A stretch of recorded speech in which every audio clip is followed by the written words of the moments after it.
now from Hollywood, California, the horror capital of the world, the Boulet brothers, creatures of the night.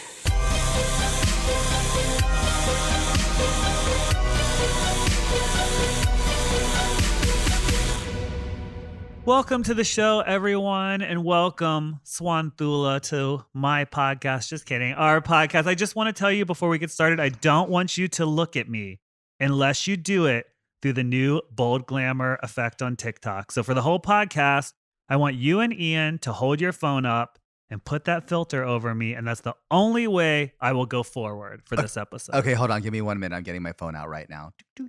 Okay, bold glamour filter has been activated. And I'm just warning you, you don't have to be nervous. I definitely plan on using it on both of you as well. I'm not nervous. I do appreciate your efforts, but I think if you move the camera away or keep it in front, I'll look the same. Bold and glamorous. So, okay, this stupid thing, we were just talking about it before we started recording. People are going off about this filter. It's like bad for your self-esteem and all these kind of different things. What do you think about that? I think everything that we expose ourselves to online is bad for our self-esteem. If we really want to be honest about it, like right? everything. Why this is it's special. Like, buckle up, sweeties. It's all bad. Either put your phone away forever or shut up. I know. That's what I think too. But I actually don't think it's bad because, like, okay, if you use it and then you screenshot it, you can just take that to your doctor and be like, make me look like this. Mm-hmm. And then you don't have to worry about it. You are a genius. I know. You are a genius. Saves so much work. I don't know. Look, it is horrible. Of course, it's bad for your self-esteem, but TikTok is bad for your self-esteem. Instagram is bad for your self-esteem. Mm-hmm. It's all terrible. You should just throw your phone into the river and forget it. It's psychic warfare. Don't expose yourself to that. Do you think that there's going to be a time where people are not like so on their phones all the time? Like, I don't know. Look, of course, technology is amazing and fun and all the things that we can do with it. But I do think back to a sweeter time that I've read about too, well before us. You were kind of forced to use your imagination more. mm-hmm. You were invited to interact with people more. And you just imagine that you look cute, even though you did. You don't need a filter. You just made it up in your head. Yeah, exactly. And then you passed a mirror and, it all went downhill from there. I don't think it's going away anytime soon. That's the truth of it. Well, Ian has a special name for this filter, but I'm going to wait until he gets in and he could tell everybody what his little name is for the special filter. Oh, I've heard it, and I can't wait for her to share it with everyone. Well, enough about this, though. Let's talk about the big news that is now out, mm-hmm. which is we have now announced the secret project that we've been working on, which is our Boulet Brothers Halfway to Halloween TV special. It just has such a good ring to it. It does. I kind of want to talk about it a little bit because I think it's a different kind of project for us. So I'm not sure people quite understand what it is. So I thought we could just talk about it a little. It is premiering on Shudder and AMC Plus on April 25th. So I hope everyone is ready to watch it when it comes out.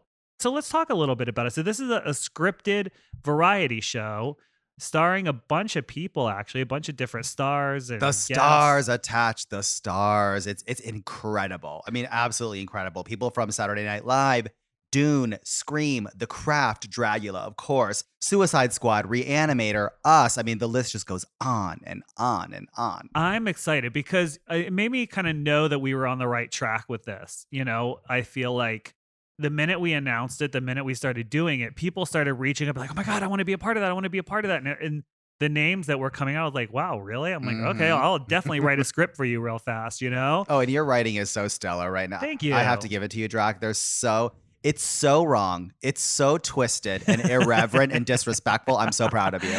Thank you. That's what I aspire to be, all those things. But I think, too, this will be people's first opportunity to see some of our writing and our directing on screen because we don't always get to do that with the writing we do on Dragula, but it's different because that's unscripted. So the writing, it's a different kind of thing. Yeah, this is definitely flexing a different set of muscles. And I have to say, it feels so good. It does. I mean, the drag and the personas and everything that goes with Dragula and the scripted stuff is fun in a very different way. This is just kind of checks a creative box that nothing else has to date. Yeah. Very exciting. I agree. I mean, this is something we've been working in the background to sort of get these projects off the ground for a while. And so it's very rewarding that it's finally happening. and it's fun. I'm enjoying it. It's a lot of work, but I'm really enjoying it. I like the break from Dragula. Someone was like, "Oh, is this going to be like all the people from Dragula?" I'm like, "No, no, it is not." But you will see some familiar faces from Dragula. Yeah, definitely. Like a little select array of stars from the Dragula world will be making their appearance on the Boulet Brothers Halfway to Halloween TV special for sure. Yeah, we've talked about it on the podcast, but just to reiterate, like I love doing the Boulet Brothers Dragula, but there is an emotional price to pay when you do Dragula that it's like I do not want to do more than one a year for sure. I wouldn't even mind a year and a half. You know, we used to put it out every year and a half, and that was just fine for me because it left us time to work on other things. Yeah, and also recuperate because I mean the truth is like if we were more callous people like our characters may project that we wouldn't care as much as we do. Yeah. But we're creating like a family to go forward and try to blaze trails of success and opportunity for all of these people, not just ourselves. So when they hit snags like emotionally or how they see themselves on TV or the way that the audience is treating them or mistreating them most of the time, like that carries an emotional and psychic weight for us for sure. Yeah, I think too, it's weird because a lot of the competitors, it's their first experience in the entertainment industry. And I think that it's kind of a crash course. Like, I think if you're like, hey, I'm going to move to LA, I'm going to be an actor or a writer or whatever, you come here and then you get your ass beat and your dreams crushed and you get ran through, hell. And then if you're still there, if you're still hanging out, then this is the job meant for you. And then maybe it'll get better. Right. Mhm. But I think if you're coming here and you don't have that experience, it's almost like they have to live that experience through us. And I'm like, let me tell you something. As a production company, we treat our competitors very well, especially compared to other production companies who do similar shows. And so it's always hard because I'm like, this is good. Like, you don't know what you're missing. But anyways, I'm kind of getting off. Well, you are, but they don't realize it until it's too late. And that's the sad part. It's hard, right? Especially with social media. And a lot of the people come on the show and then they go on Twitter and they're like, there's hundreds and thousands of people yelling at me about this, that, or the other. And I'm like, that's why you shouldn't be on there because they don't matter. That's like, 2% of the people that watch the show. Yeah. But that's a conversation that's being had, I think, on multiple fronts right now, just from other reality TV stars, other podcasts, other people that just comment on social movement that if you get your self-esteem from Twitter, like no one should even be looking at that. Like as a creator, like we need to protect ourselves because you can let those little demons in and they can start to erode your vision, erode your sense of inspiration. And just especially as queer creators, like we don't have enough outlets to do that, period. So we have to stave off and protect ourselves from that, especially when we're really pushing into new areas in the collective unconscious, like into pop culture. Yeah. And one of the things that protects you, like, let's say like we've been working nonstop, right? Like I'm exhausted. I feel like I have aged 10 years in the past month doing it. But as long as you have that bold glamour filter, it doesn't matter. Right. So when you look in the mirror, don't look in the mirror. Just look at your phone.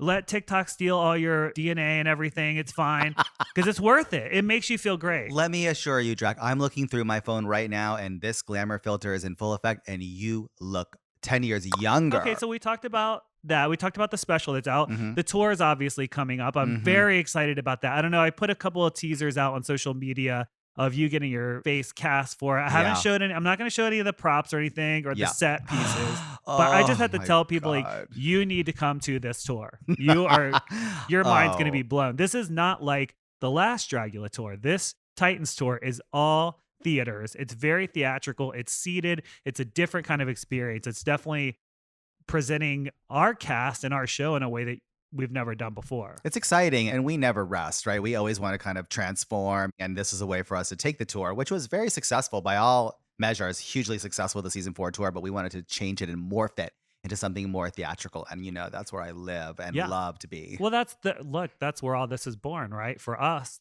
like on stage, that's where everything started. So that's right. Yeah. So if you haven't gotten your tickets yet, make sure you get your tickets. I think all the VIPs are gone. And the podcasts, I think, are mostly gone. There's, for some of you in the cities that we're doing it, we're doing a live recording of the Boulet Brothers Creatures of the Night, the two of us and Ian, and you can actually come and we're going to record live with the people in the audience. That's right. And I know Ian's very excited about that too. So am I. And you know what? Write 5 Senses, write dragulalive.com and tell them to open up more tickets for the podcast because I think the number is limited and they all sold out really quick. And I think we're doing like 6 or 7 stops. So I want like the more the merrier. I want more people in there to party with us. And I was like, I don't. It's your fear of intimacy, Drac. We've talked about this. I'm going to tell the therapist that he told this story. And on that note, we're going to take a quick break. And when we come back, this podcast will be bold and glamorous.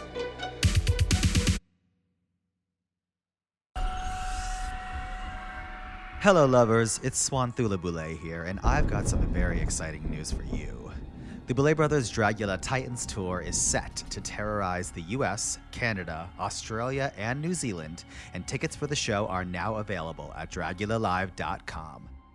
As many of you know, Drac and I are infamous for throwing some of the best parties in the world, and this drag show is going to be no exception. So if you love drag that's dark and disturbed, and prefer punk rock over pretty and pink, this is it. Join the Boulet Brothers, Victoria Black, Coco Kane, Hoso Teratoma, Eva Destruction, and all of the stars of the Boulet Brothers Dragula Titans for the filthiest and most fabulous drag show on earth. It's a once-in-a-lifetime opportunity, darlings, so get your tickets now with VIP upgrades at dragulalive.com. Do it now, before it's too late.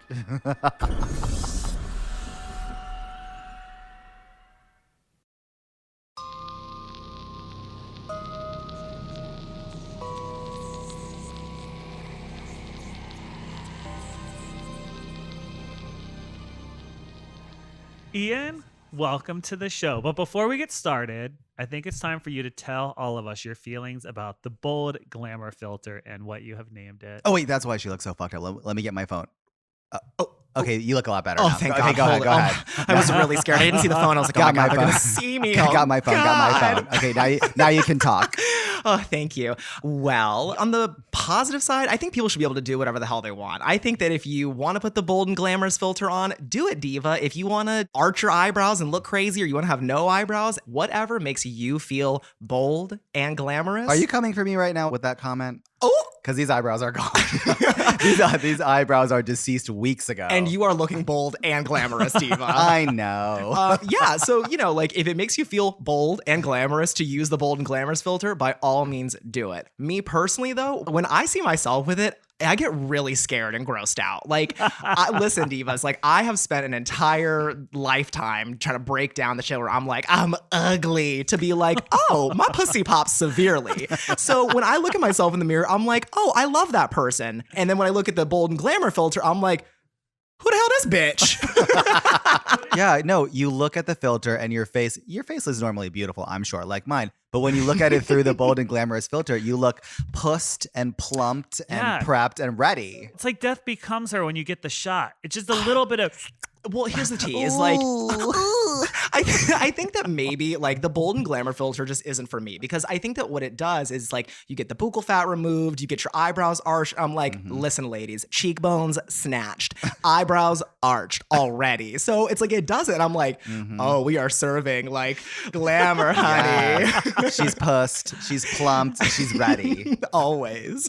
Which I think maybe brings us to my name for the filter. We all may know it as the bold and glamorous filter, or bold and glamour, but I refer to it as the pussy face filter. Yes. Because one of the other things. Ian said that, I was like, yes, I'm gonna get pussy face. Let's do it. Okay, like when I looked at the first time, I'm like, okay, yes, eyebrows, cheeks, yes, but it also gives you this little meow meow meow pussy pout, honey. Yes. I couldn't figure it out when I put it on you, and I was like, well, remember, I was like, come behind me, and I was like, what is it doing to you? Yeah. I feel like it darkens your eyebrows. Yep. And maybe it gave you like an upper brow lift a little bit. A little bit, but I already know. And like, I've looked at myself in the mirror because I live with myself, and I know like my face is asymmetrical. Like one of my eyebrows is really like higher arched than the other. And so I think this one sort of like gave them both a little bit and like evened them out a little skin smoothing, a little everything. I mean, it's a subtle bold and glamour. Yeah. Especially on you. Like, let's be honest. I'm going to give you a compliment right now. Your cheekbones are already severe. Thank I think you. in a great way. Thank Very you. gorgeous. The pussy glamour cunt filter doesn't really have a lot of work to do on your cheekbone area. So good for you. I mean, is it buccal fat or you call it buccal? Oh, buccal. I thought it was buccal fat. It was buccal fat. If you can't get that done, Then use the filter. you can use Ozempic, and that'll also. Oh my God. Thank you for unleashing the What you've been talking about. All you talk My about team, is Ozempic. my entire I am- team is obsessed with Ozempic. I feel like I have been cursed, like some sort of like Asian horror, like cursed videotape. Like someone mentioned Ozempic to me like a month ago, and I literally dreamt about it the other night. Like not getting it, but just everyone in my dreams would be like, Ozempic. Oh my God. I want to get the Ozempic hat really bad. You don't need Ozempic, Ian. I don't. Fat removal. What is it? Hold on, let's. Buckle fat removal. Buckle fat. Buckle fat. Buckle fat. Thank you, howtosay.com from YouTube. Okay. That's There's howtosay.com. not Buccal. The Buccal. The bushel fat. Yes. Buccal fat The removal. Buccal residence, fat residence. the lady of the house. I love it all. face of the house speaking. I'm like, get your buckle fat removed, inject it with Ozempic, put a filter over yourself. Hell yeah. Get your Go BBL ham. done. But Do do it it, all. but do it bold and do it Do glamour. it bold and glamorous, darling. I guess all that stuff's horrible for you. It'll probably kill you or something. I don't know, but everything Eventually. kills you. So what difference? Yeah. Yeah, I mean, hi. Like We everyone don't gets want to live forever. mama, like just mainline the botulism directly into my pussy face veins. Okay. That's what Botox Where is. are we? Yeah. Well, listen, I have a question. Would you rather Ooh. Oh. live to be 100 and just Okay. have like a whatever kind of, whatever life? I don't know. Or would you rather live to be like 55 and be like super, no medical problems, super hot, fierce, have a great time, whatever it is you want, whatever that means to you, you get that, but you die at 55? I'm gonna ask the genie for more information because I feel Why like that, y'all always can't just answer the question? Because I feel Because like that- everybody knows you can't fuck with the genie like that. You have It's to ask true. questions. okay, Well, like that's so why they are like, peace. I'm gonna ask your neighbor. Track the genie. Everybody knows you have to ask Oh. more questions. And I would bro. just float on my cloud next door. I'd be like, "You're asking too many questions, and you're gonna make this not fun." They're like, too late. Next. How am I supposed to trick you if you ask all these questions? Exactly. Okay, so what's the question? Okay, so if I live to be 100, like you're saying, like, okay, it's like a whatever life. I mean, is it a whatever, or is it like this is like V sad, V depressing, like it sucked to be 100? Because I definitely don't want that. I don't think I want to die at 55, but I'm sorry, and I'll just say this here. If I ever get to that point, I'm like, ladies, take me out Old Yeller style. It ain't worth it. I don't want it. Like you would just age regularly. You would like slowly may I step get in? dumpier as time goes. Oh my God. Got it. It's a gamble, right? There's no guarantee. So the answer to the Sure. question is there is no answer. Like just like life that everybody lives. You know you would exist till 100. It's Yeah, you given don't the know. ups and the downs of a air quotes normal life. In Drax Genie terms, a basic bitch, progressively dumpier life. Oh my god. Girl, blame it on the edit. You said it. I don't know. I guess I'm very torn down the middle on this one. I'm split in two. Like a part of me is like, I don't fear aging. Like I'm like, make me like a fabulous old crone. Like I'm ready to be the granny hag from hell. But if I knew that it was like on your 55th birthday, you too shall die, I'd be like, okay, girl, I'm gonna live it. Like, girl, my 54th year, get fucking ready. She Well, gonna be see, wild.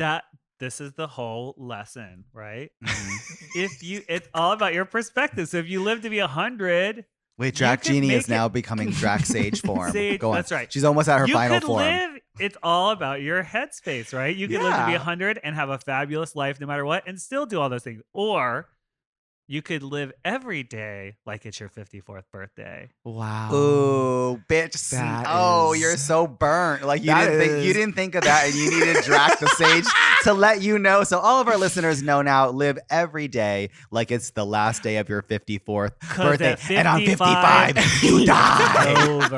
Oh my God, I love you hit us with the Shao Kahn voice. All right. So on that note, I think we've spoken way too much time about all this. Ian, what is the news? Hello, Junior Mints. Scary night, isn't it? With the Hollywood horror news and all, it's like right out of an episode of Creatures of the Night or something. Do you like scary movies, diva? Well, this news update is for all the sickening cinephiles and wannabe inductees to the cult of horror in Hollywood who are ready to take a stab at surviving long enough for the sequel. Yes! Bitch, that was good. Thank you. So here for that. And speaking of sequels and the dearly departed, reports have been circulating that newly minted Scream Queen Jenna Ortega is in final talks to play the daughter of Lydia Dietz in the long-awaited sequel to Tim Burton's horror comedy classique Beetlejuice. Ms. Ortega didn't stop there, though, with Netflix officially announcing the return to Nevermore Academy, with Wednesday Season 2 officially confirmed.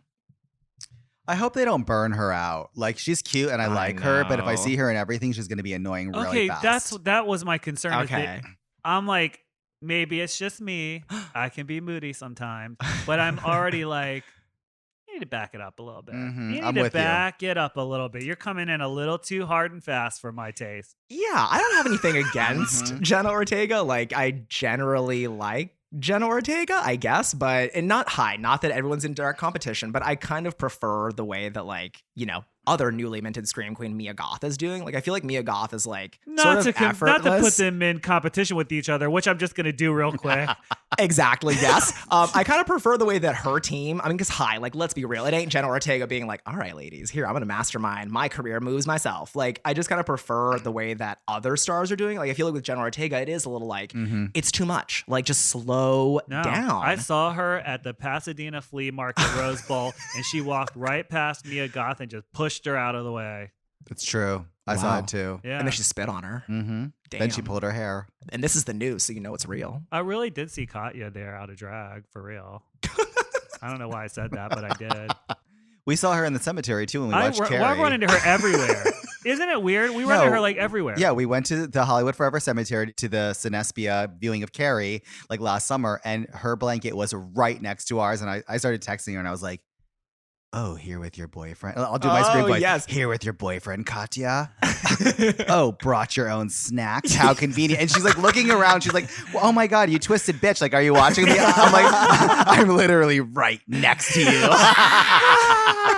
True story. It was awesome. I'm really glad you clarified. We were at the Hollywood Forever Cemetery with the Cinespia viewing because you're just like, yeah, and then we saw her at the cemetery. We were watching Carrie. I was like, wait, what? We were like on our iPad, just laying in the grass, watching Carrie.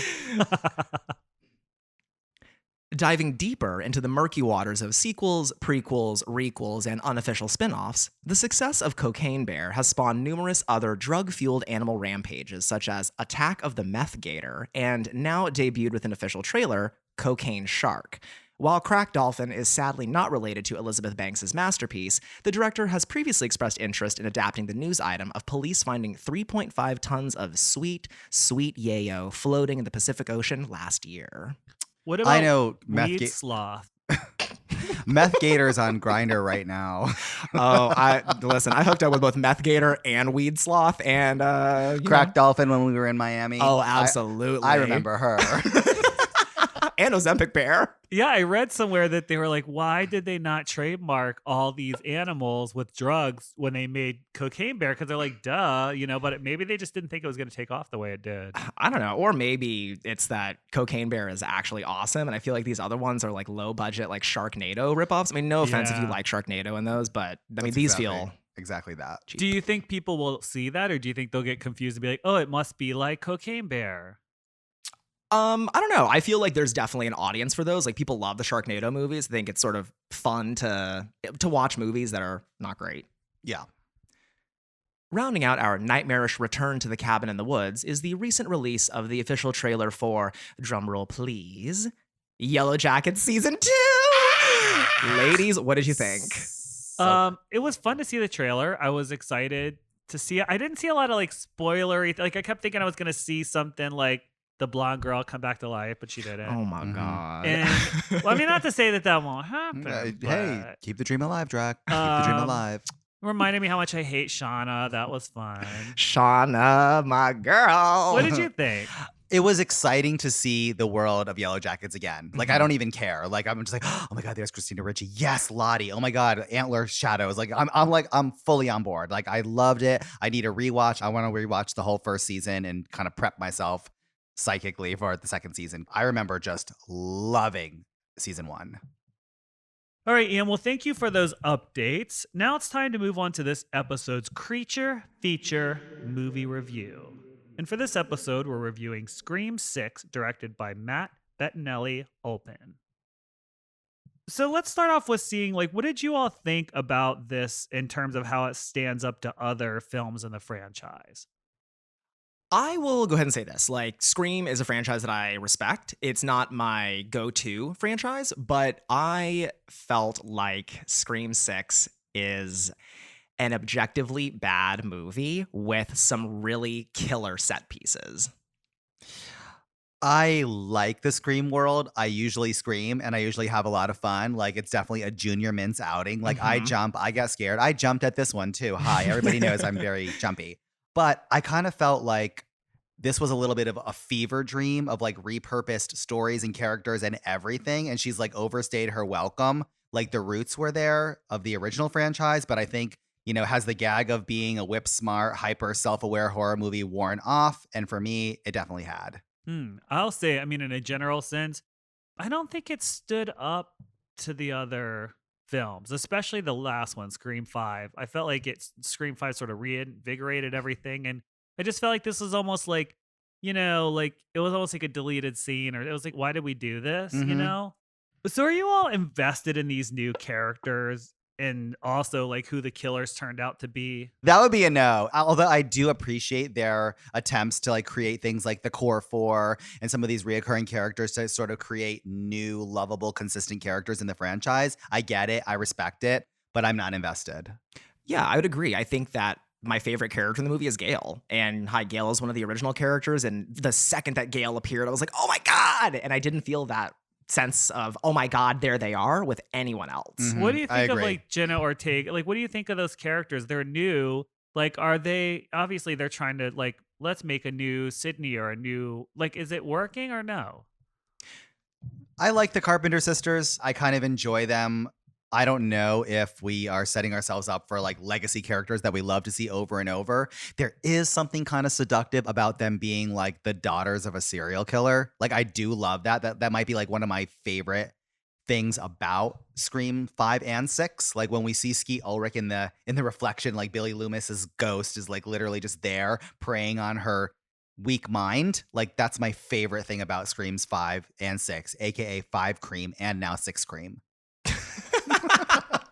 Yeah, I agree. I think that in terms of protagonists, they're not offensive. They're not bad. And I do root for them. So, hi, those are all great things. Do I really care what happens to them?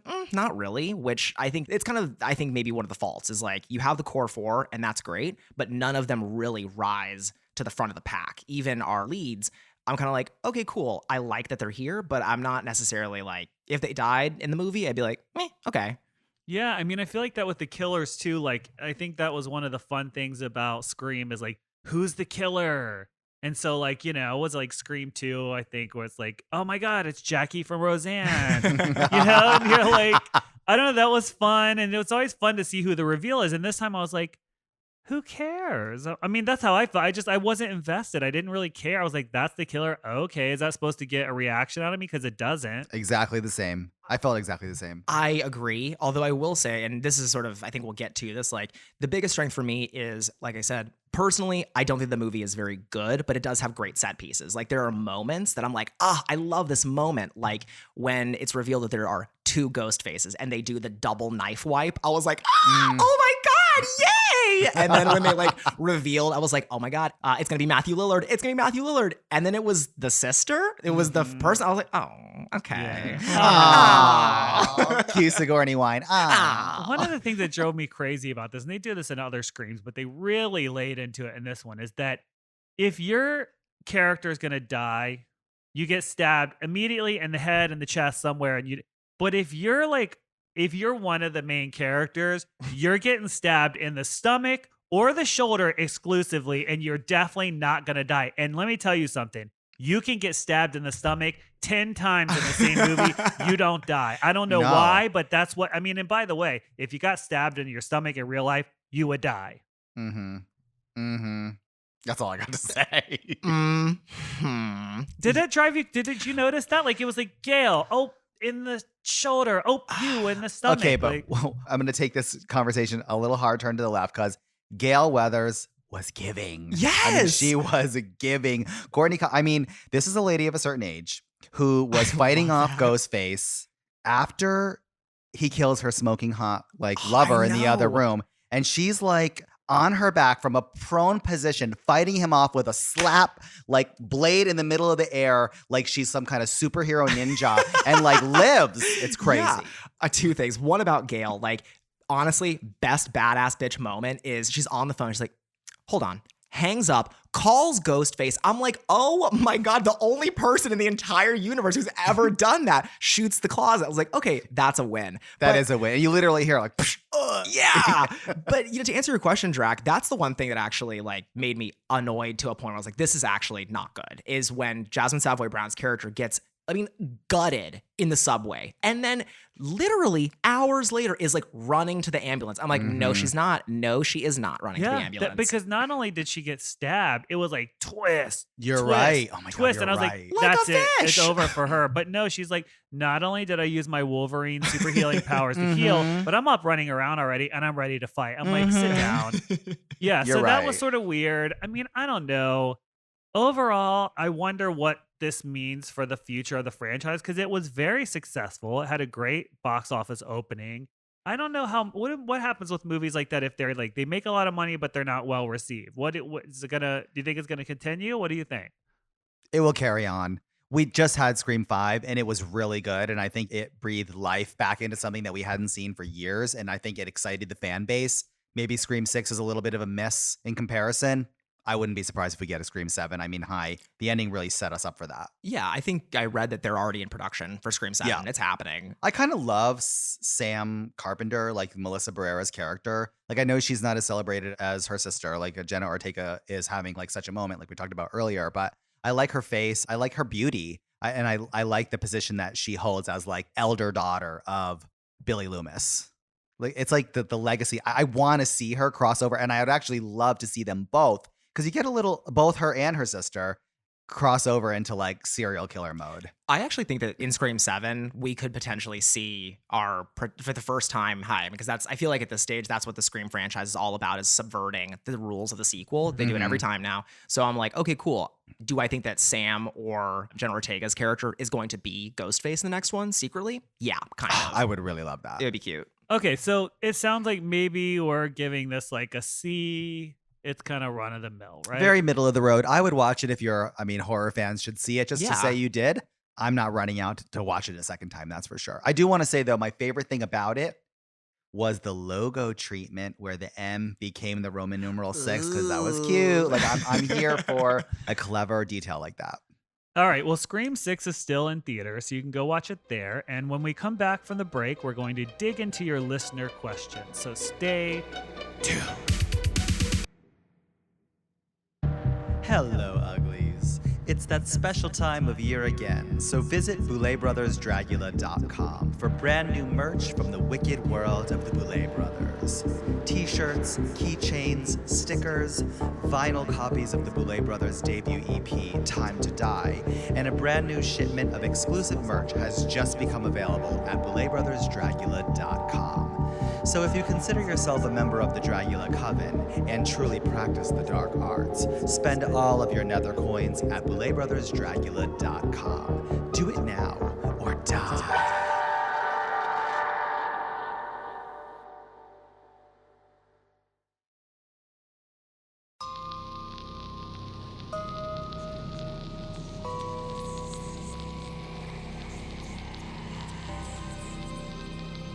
Welcome back. Ian, will you do the honors?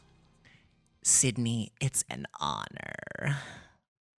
Sam from Melbourne writes, I'm so excited to meet you all and the fabulous Titans cast members when you're in the land down under this year. I know you've performed here before, so I was just wondering if there's anything we have here in Australia that you really want to do this time or anything you'd love to take the cast to. I could totally see Drac and Swan posing on the top of the Sydney Harbour Bridge and Ian cuddling a koala. Well, the koala, she has the word bear in her name, so I think that's definitely going to be happening for Ian. Down under. I think our last stop was such a whirlwind in Australia. I think that was when we really cut our teeth on the continent and learned that there's no such thing as like traveling on the road. Like you just fly to every city. So it becomes a blur of airport, fabulous hotel, on stage, great crowd, airport, fabulous hotel, on stage, great crowd, and then you're gone. Yeah. I mean, we haven't been to New Zealand before, and we are going to be this time. So I'm interested to see that and just sort of experience what it's like there. Yeah. Obviously, there's all these beautiful sights to see, and I'm sure Ian will want to pretend to be a wizard or a hobbit or something. Oh, I would do that. I would do that too. Oh, yeah. Yeah, no, you and and we're I'm sure together. we're in for some sort of Absolutely. hobbit adventure. I'm Mhm. sure. 100%. 100%. I want to make it clear that I'm also looking forward to returning to all the beautiful specimens that Australia has to offer, because when I tell you the land is just packed with hot people, I mean it. Gorgeous. IA asks, would you ever consider doing in-person live auditions? I think it would be cool and helpful to many ghouls if you held a casting call at like a tour stop in every city or something. Well, that would be difficult to do for multiple reasons. Because first of all, what do? You have to pay for that somehow. So what are you going to do? A tour and do a ticketed event, and then people are paying to come and see people audition? I don't think that would work. So there's a lot of reasons why it wouldn't work too. I also think the whole point is to see how people are on screen. Like I can see tons of live performers that I think are incredible, and I'll put them in front of a camera and they fall apart or they're awkward. So live auditions really don't work. We need to see what even if you do it with your phone, you don't have to do a huge production. We just need to see how you act when there's a camera staring you in the face. It does change the nature of everybody. We did do a party called Dragula World in Los Angeles that coincided with a big convention here. And as Astrid will let you know, she won Dragula World years before she was cast on the show.